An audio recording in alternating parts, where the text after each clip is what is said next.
اعلی حضرت مفتی اعظم حجت الاسلام بریلی تجھے سلام۔ السلام علیکم ورحمۃ اللہ تعالی وبرکاتہ۔ مرکز اہل سنت جامعہ رضویہ منظر اسلام کے یوٹیوب چینل ہم سبق درس نظامی میں آپ کا خیر مقدم ہے۔ پیارے بچوں، جنہوں نے ہمارے چینل کو اب تک سبسکرائب نہیں کیا ہے وہ ضرور سبسکرائب کر لیں اور بیل آئیکن یعنی گھنٹی بھی بجا دیں تاکہ ہر ویڈیو کی نوٹیفیکیشن اطلاع آپ تک اپلوڈ کرتے ہی پہنچ جائے، اور اپنے دوستوں سے بھی شیئر کریں، اور بات پسند آئے تو لائک بھی کیا کریں، اور اپنے قلبی تاثرات کو کمنٹ کر کے بھی ضرور بتائیں۔ اب آپ کے سامنے جامعہ رضویہ منظر اسلام کے ایک اہم استاذ حضرت مولانا مفتی محمد ابراہیم صاحب قبلہ آپ کو نور الانوار کا درس دیں گے۔ آپ ان کے درس کو دھیان سے سنیں۔ بسم اللہ الرحمن الرحیم۔ ولما فرغ عن تقسیم السنتی فی حقنا، اور جب مصنف فارغ ہو گئے سنت کی تقسیم سے ہمارے حق میں، کہنا کل کے سبق میں بتایا تھا کہ یہ جو تقسیم ہے وہ ہماری طرف نسبت کرتے ہوئے ہے۔ اب یہاں سے نبی اکرم صلی اللہ علیہ وسلم کے حق میں سنت کی تقسیم کو ذکر فرماتے ہیں، ٹھیک ہے، اور اس کے طریقے کا بیان کیا ہوگا، وحی کے ذریعے احکام شرعی کا ظہور کیسے ہوگا، اس کو بیان فرماتے ہیں۔ شرع فی تقسیمہا فی حقہ، اب شروع ہوئے اس کی تقسیم میں نبی کے حق میں، وفی بیانی طریقتہ، اور اس کے طریقے کے بیان میں شروع ہوئے، فی اظہاری احکام الشرعی بالوحی، وحی کے ذریعے احکام شرع کے اظہار کے بیان میں، ٹھیک ہے بھائی۔ فقال، تو فرمایا، والوحی نوعان، وحی کی دو قسمیں ہیں، وحی کی دو قسمیں ہیں، ایک وحی ظاہر اور ایک باطن۔ کیا کہ بیٹا، ظاہر اور باطن، باطن ہے نا، ظاہر سے ظاہر اور باطن یعنی ان پر وحی کا اطلاق کیا جاتا ہو حقیقتاً یا مجازاً، ٹھیک ہے۔ پھر وحی ظاہر کی تین قسمیں ہیں، وحی کے اولاً دو قسمیں، ظاہر اور باطن، پھر وحی ظاہر کی تین قسمیں۔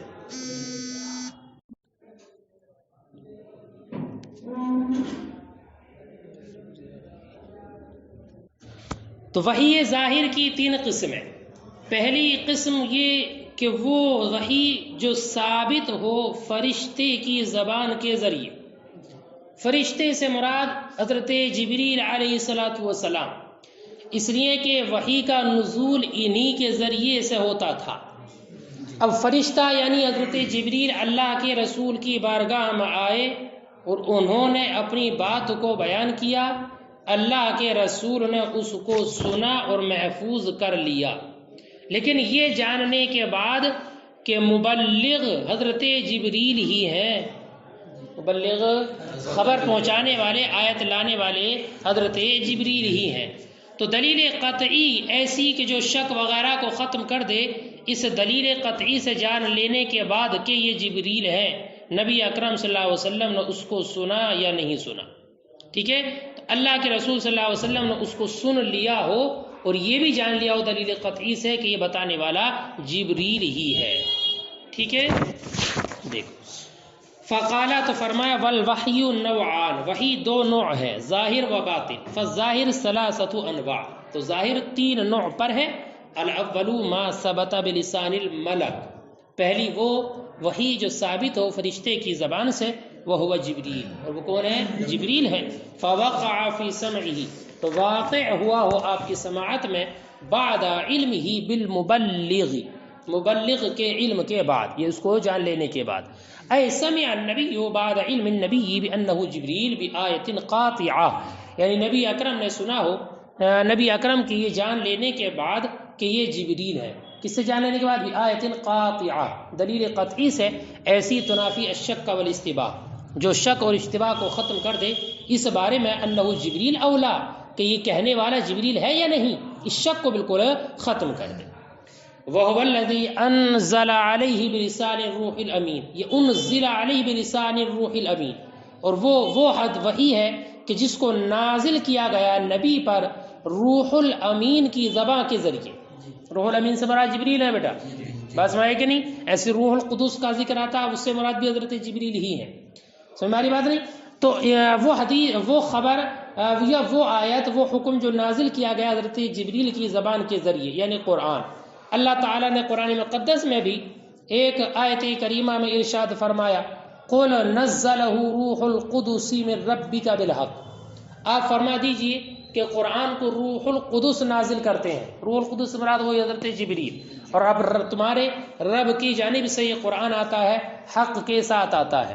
اہل مکہ، کفار مکہ چونکہ قرآن کے کلام اللہ ہونے کے منکر تھے، سمجھ نہیں؟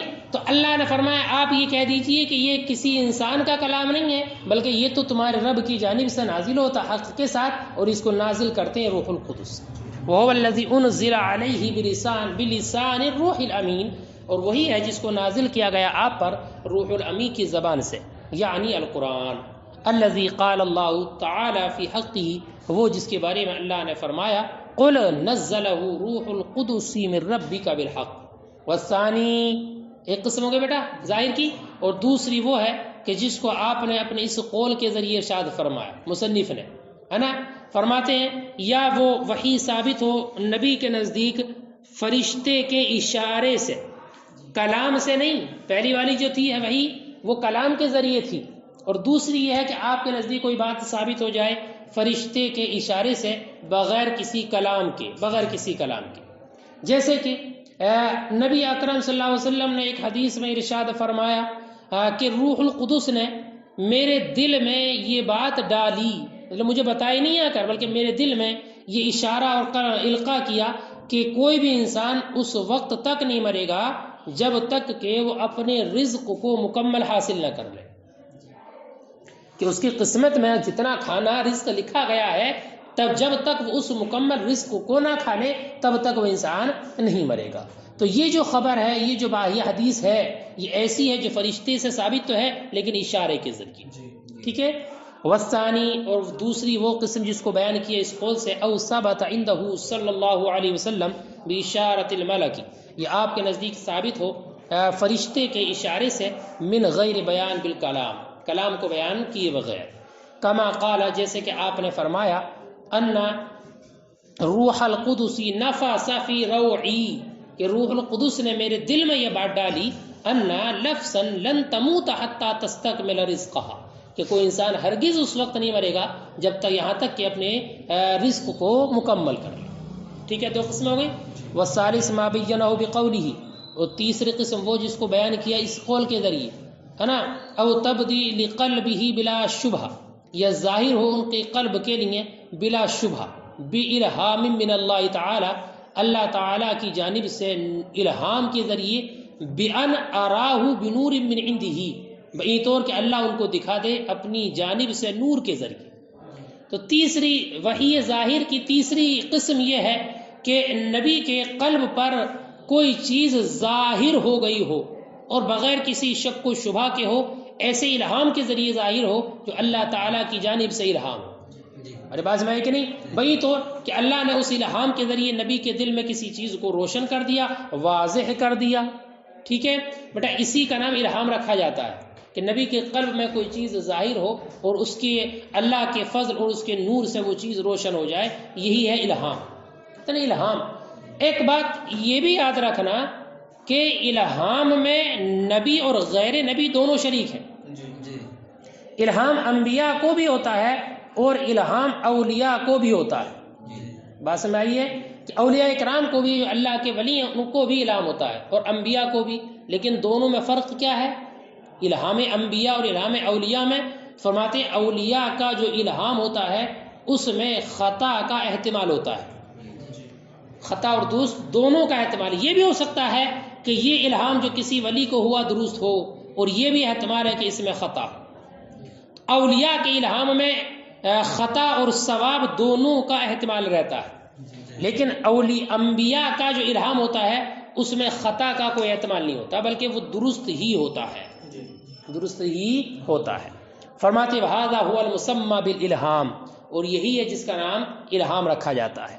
وَيَشْتَرِكُ فِيهِ الْأَوْلِيَاءُ أَيْضًا، اور اس الہام میں اولیاء بھی شریک ہے. وَإِنْ كَانَ إِلْهَامُهُمْ يَحْتَمِلُ الْخَطَأَ وَالصَّوَابَ، اگرچہ اولیاء کا الہام خطا اور درستگی دونوں کا احتمال رکھتا ہے. وَإِلْهَامُهُ، اور نبی کا الہام لا يحتمل الا الصواب، احتمال نہیں رکھتا مگر درستگی. بیٹا بات سمجھ آ رہی ہے؟ ایک چیز ہوتی ہے بیٹا ہاتف. تو ہاتف کا مطلب آواز تو معلوم ہو، آواز تو سنائی دے، آواز دینے والا معلوم نہ ہو. آواز دینے والا معلوم نہ ہو، آواز تو آ رہی ہے، کوئی پکارنے والا پکار رہا ہے، کیا کہہ رہا ہے یہ بھی سنائی دے رہا ہے، لیکن آواز آ کہاں سے رہی ہے، کس کی آواز ہے، یہ معلوم نہ ہو، یہ معلوم نہ ہو. تو مصنف نے یہاں پر اس ہاتف کا ذکر نہیں کیا. کیوں ذکر نہیں کیا؟ اس لیے کہ یہ نبی کی شان سے نہیں ہے کہ نبی کو کوئی چیز سنائی دے اور سنانے والا کون ہے، بتانے والا کون ہے، یہ نبی کے علم میں نہ ہو، ایسا نہیں ہو سکتا. بس میں یہ نبی کی شان نہیں ہے. یا اس لیے ذکر نہیں کیا کہ ہاتف کے ذریعے احکام شرع کا ثبوت نہیں ہوتا. ہاتف کی آواز دینے والا تو ہو، آواز کہاں سے آ رہی ہے سنائی دے رہی ہے، لیکن دیکھ نظر نہ آتا آواز دینے والا تو اس کے ذریعے احکام شرع کا ثبوت نہیں ہوتا ہے. بس میں کہ نہیں، ہاتف اس زمانے میں ٹیلی فون کو بھی کہتے ہیں. ٹھیک ہے، پڑھا ہوگا کسی جگہ عربی کی کتاب میں. یہ بھی وہی ہے بیٹا، آواز تو آتی ہے، آواز کہاں سے آ رہی ہے کوئی پتہ نہیں. ہماری بات نہیں، آواز دینے والا دے رہا ہے، کہہ رہا فلاں جگہ سے بولو، پتہ چلا ہے کسی اور جگہ، اس لیے اس کے ذریعے احکام شرع کا ثبوت نہیں ہوگا. ٹھیک ہے. وَلَمْ يَذْكُرْ مَا كَانَ بِالْهَاتِفِ، اور ذکر نہیں کیا اس کو جو ہاتف سے ہو، غیب سے ہو. لِأَنَّهُ لَمْ يَكُنْ مِنْ شَانِهِ، اس لیے کہ نبی کی شان نہیں. او لم تثبت به احکام الشرع، اس وجہ سے کہ اس کے ذریعے احکام شرع ثابت نہیں ہوتے. وَكَذَا لَمْ يَذْكُرْ مَا كَانَ فِي الْمَنَامِ، ایسے ہی اس کو بھی ذکر نہیں کیا جو نیند میں ہو، حالت نو میں کوئی چیز دل میں آئی یا کوئی چیز خواب وغیرہ میں دیکھی، اس کا بھی ذکر نہیں کیا. فرماتے اس لیے کہ ابتدائی نبوت کے جو خواب ہیں، اس اظہار نبوت سے پہلے کے جو خواب ہیں، وہ حکم شرعی کے ثبوت کے لیے دلیل نہیں بنتے ہیں. وَكَذَا لَمْ يَذْكُرْ مَا كَانَ فِي الْمَنَامِ، اور ایسے ہی ذکر نہیں کیا اس کو جو نیند میں ہو. لِأَنَّهُ كَانَ فِي ابتدائی نبوت، اس لیے کہ وہ خواب جو ابتدائی نبوت میں ہو، لم تثبت به احکام الشرع، اس سے احکام شرع ثابت نہیں ہوتے. ٹھیک ہے بھائی. تو وحی کی دو قسمیں، وحی ظاہر اور وحی باطن. پھر وحی ظاہر کی تین قسمیں. وَأَمَّا الْبَاطِن، اور ایک قسم کیا ہے وحی کی؟ باطن. باطن سے مراد کیا ہے وحی سے؟ فرماتے ہیں وحی باطن یہ ہے کہ اس میں اجتہاد وغیرہ کے ذریعے، تأمل کے ذریعے، احکام منصوصہ میں غور و فکر کرنے کے ذریعے اس میں حکم کو ثابت کرے. کیا احکام منصوصہ میں بھئی طور کہ کوئی حکم منصوص ہے تو اس میں نبی نے علت کو ثابت کیا، اور اس علت کی بنیاد پر ایسے حکم کو قیاس کیا کہ جس کا حکم جس کی حالت نص سے معلوم نہیں ہے. جیسا کہ مجتہدین کا معاملہ ہے، ان کی شان ہے کہ مجتہد بھی یہی کرتا ہے کہ وہ حکم منصوص میں علت کو ثابت کرتا ہے، پھر اس علت پر قیاس کرتا ہے اس حکم کو کہ جس کا حکم نص میں ذکر نہیں کیا گیا ہے. سمجھ میں آئی بات نہیں؟ تو ایسی اس ذریعے سے جو علم حاصل ہوگا وہ وحی تو ہے، لیکن وحی یہ باطن ہے. کیسی بیٹا؟ وحی یہ باطن. اب یہ وحی باطن حجت شرعی ہے یا نہیں، اس کو مانا جائے گا یا نہیں، یا نبی کی جانب سے ایسا ہو سکتا ہے یا نہیں، اس کے بارے میں اختلاف ہے. بعض لوگوں نے یہ کہا ہے کہ نبی کی یہ شان نہیں ہے، کیا کہ وہ حکم منصوص میں علت کو ثابت کرے، پھر اس علت پر دوسرے مسئلے کو قیاس کرے. یہ حکم نبی کی جانب سے ثابت نہیں ہوگا. ایسا قیاس، جس کو قیاس کہتے ہیں ہم لوگ. کیوں؟ اس لیے کہ نبی کے بارے میں تو اللہ نے ارشاد فرمایا وَمَا يَنطِقُ عَنِ الْهَوَىٰ إِنْ هُوَ إِلَّا وَحْيٌ يُوحَىٰ، کہ آپ جو بات بھی کہتے ہیں وہ وحی الہی ہوتی ہے. لہذا اس سے تو یہ سمجھ میں آتا ہے کہ آپ کی زبان سے جو بھی نکلے گا وہ وحی الہی ہو، حالانکہ اجتہاد وحی الہی نہیں ہوتا. بس میں کہ نہیں، تو اجتہاد کرنا، قیاس کرنا یہ نبی کی شان نہیں ہے. بس میں کہ نہیں. لیکن اس کا جواب یہ ہے کہ یہ جو قرآن میں ذکر کیا نا وما ينطق عن الهوى، اس سے مراد ہر گفتگو اور ہر کلام نہیں ہے، بلکہ اس سے مراد قرآن ہے. کیا ہے؟ قرآن ہے۔ اور اگر بالفرض یہ مان بھی لیا جائے کہ وما ينطق عن الهوى ان هو الا وحی یوحى، اس سے مراد ہر وہ بات ہے جو آپ کی زبان سے نکلے، تو فرماتے ہیں اب ہمیں یہ بات تسلیم نہیں ہوگی کہ نبی کا اجتہاد وحی نہیں ہے، بلکہ نبی کا اجتہاد بھی وحی ہے، اگرچہ وحی یہ باتیں، ٹھیک ہے۔ والباطن ما ینال بالاجتہاد، وہ ہے کہ جس کو پا لے اجتہاد سے، بالتأمل فی الاحکام المنصوصہ، غور و فکر کر کے احکام منصوصہ میں، بأن یستنبط علتا فی الحکم المنصوص، بئی طور کے ثابت کریں، استنباط کریں علت کا حکم منصوص میں، ویقیس علیہ، اور اسی پر قیاس کر لیں، ما لم یعلم حالہ بالنص، ان کو قیاس کر لیں کہ جن کا حال نہیں جانا گیا نص سے، کما کان الشأن سائر المجتہدین، جیسے کہ تمام مجتہدین کی شان ہے۔